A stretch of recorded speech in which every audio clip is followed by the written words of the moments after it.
Okay, there are two additional screws one under each vent. It's just right around here. It doesn't hold the vent in. The vent just snaps in, but they hold another piece of the dash in place, so you'll have to put those two screws in. There's one right around here and the same on the other side. And then these temperature sensors just pop right in. They just push in. The vents themselves actually snap in, and they can snap out again as well. And all of these components can be removed with upholstery tools. The kind that actually don't scratch the surfaces. Do not use a screwdriver on these. They're like $10 over at your local parts store or auto supply or hardware store.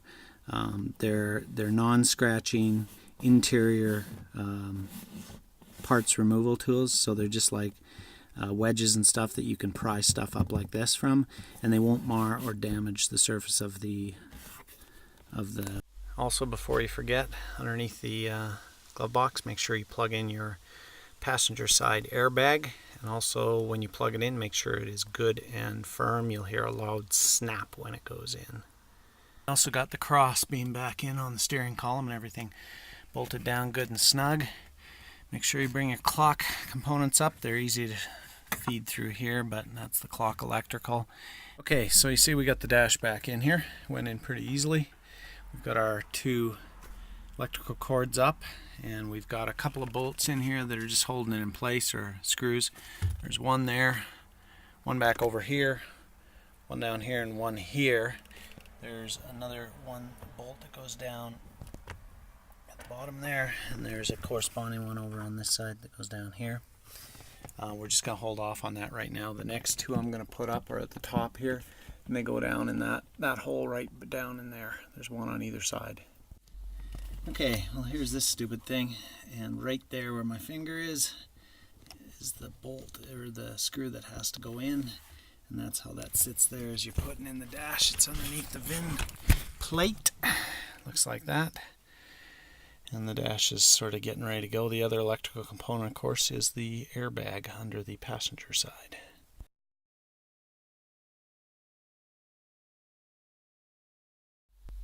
Don't forget this ignition component right here as well.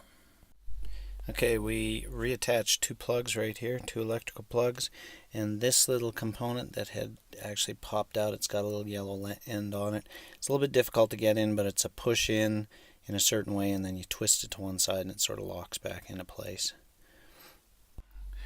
Okay, a couple more pieces. This blue item clips back onto here. There's a bit of a piece sticking out from the metal that it just slides on, and it clips in there. And then you can see I've reattached this wiring harness back down below here, popped it through.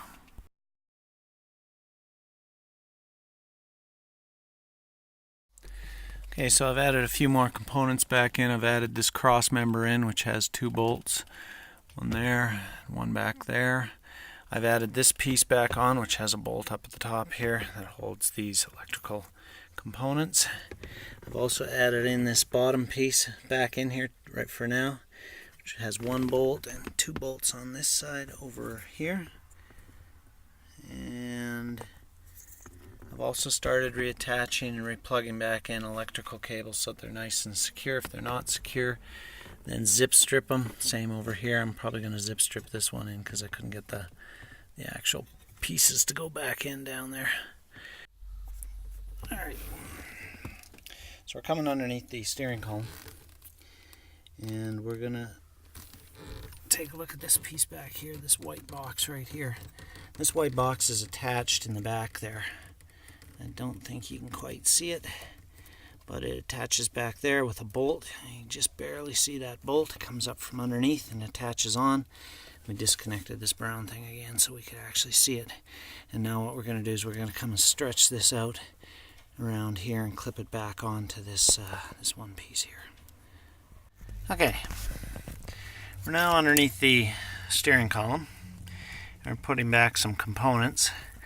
I have plugged in way back up in here. It's hard to see, but I plugged in one of the electrical connectors. It's white.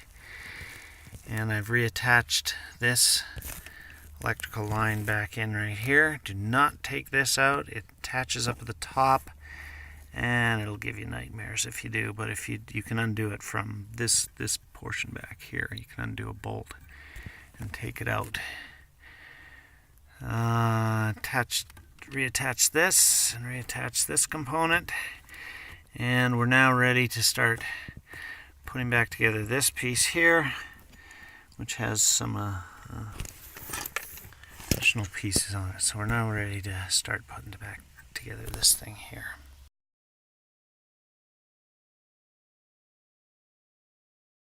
Okay, on this electrical conduit right here, there's 3 clips that have to plug into holes. One's right here, one's down here, plugs in the back, and then there's one down here that plugs into the back as well. One last little thing that's got to go in is this piece right here. It just goes in here. It's bolted or screwed at the top and the bottom into the side of the HVAC box, and it's right next to where the blower is going to go in, which is right back here. Okay, so we have reattached the 2 servos or actuators or whatever you want to call them, and we've plugged in the electrical components for each of these, and then the other piece we plugged in is right here. This one here plugs back into that little thing. Can't really go anywhere else. I would not recommend that you take these out. They're very difficult to get in and to get just right. We had to take them apart because we had to clean out the insides and we had to scope to find where the mice were. But I wouldn't recommend taking these out. Just leave them in and use these and sort of unplug the electrical units right here if you're trying to take it out. It's the easiest way to do it.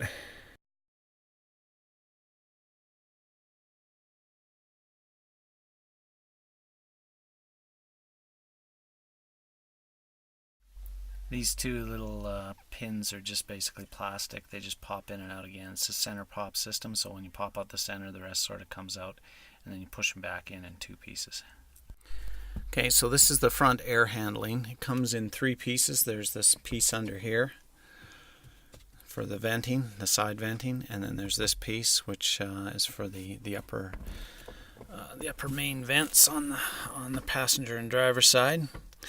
And how these things go in, as you can see back over there, there are those clips, sort of push clips. There's one over there, and there's one back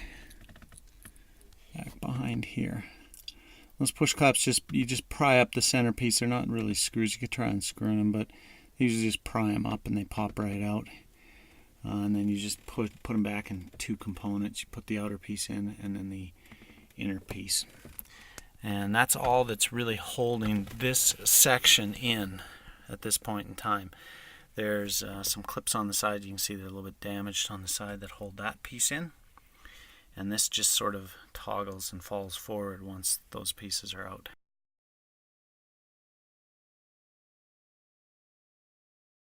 Okay, now we installed the 2 side supports for the frame, cross frame. It's got 2 nuts, 2 bolts on this side, and bolts over on this side over here. You can see 1, 2, 3, 4. There's actually a 5th stud down there. I don't have a bolt for it.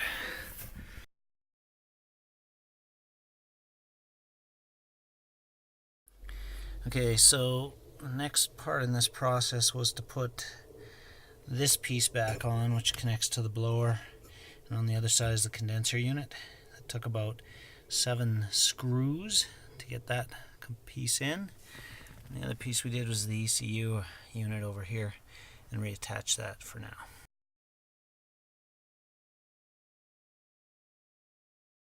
Okay, here's a couple other components that we added in. We attach this box right here with a screw down at the back there. And then under here we reattach the drain line for the condenser, the air conditioning condenser. It just has a compression clip on it that slides onto a port back in there. And then the other thing we did is up top we tightened up the air conditioning lines.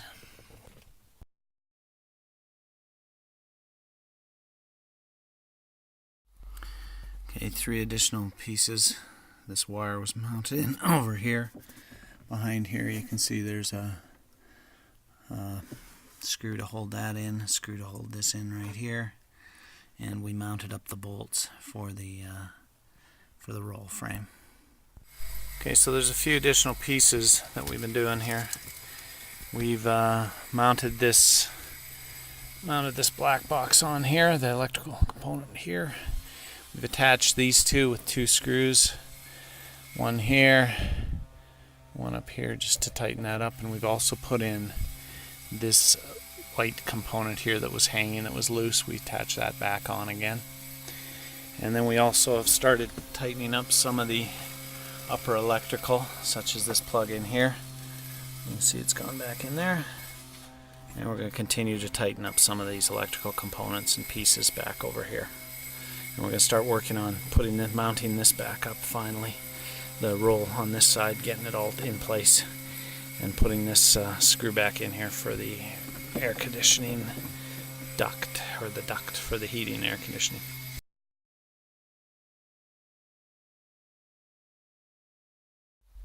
Okay, one small component, this little electrical piece right here, has been reconnected back in, powering the stuff up top.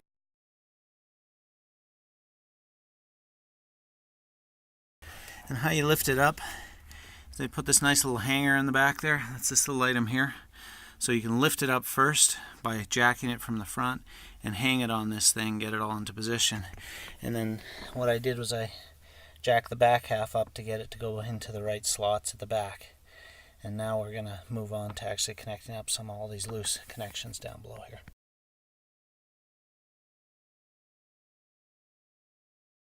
And then there's two bolts. One is this one right here, up in that big gold one right there. It's a 12 mil, and it's actually going to bind the frame and the drive or the steering mount.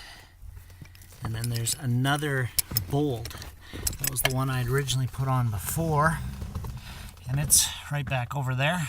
You can see it's the gray one, and I'd originally put that on there, but it just took a quick spin to get it back off again, and that peg has to go back through and then get bolted on to the steering wheel.